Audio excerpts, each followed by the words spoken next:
Je lis de la parole de Dieu. Ce matin, j'ai été touchée de lire la parole de Dieu dans le livre de Matthieu au chapitre 21.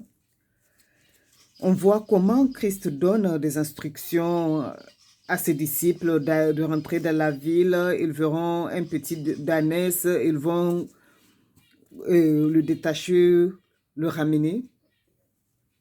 Et tout ce qu'il a dit comme instruction, c'est ce qui s'est passé.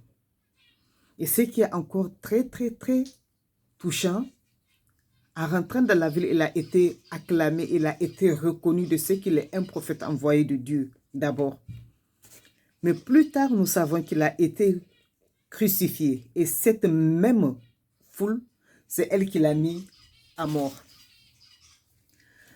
Je me suis demandé, mais pourquoi le Seigneur s'était laissé crucifier?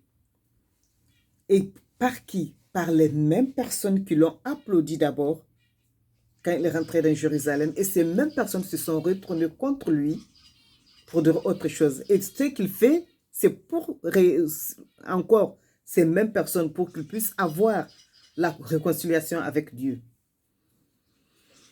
Le Saint-Esprit m'envoie maintenant dans le chapitre 23, à partir du verset 9 et 10, qui disait: « N'appelez personne sur la terre votre Père, car un seul est votre Père. C'est lui qui est dans les cieux.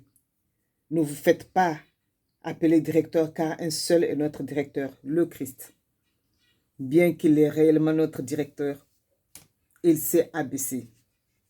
Bien qu'il est notre directeur, il s'est laissé crucifier. Et cela n'empêche pas qu'il continue à être notre directeur. Gloire te revient au Seigneur de Seigneurs.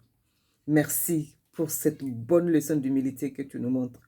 On peut avoir autant de postes de responsabilité, mais continuer à respecter ceux qui sont sous notre direction. On peut avoir autant d'argent et respecter les gens qui travaillent pour nous.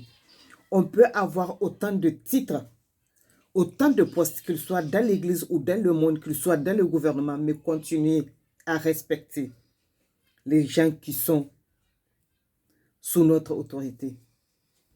Merci Seigneur Jésus.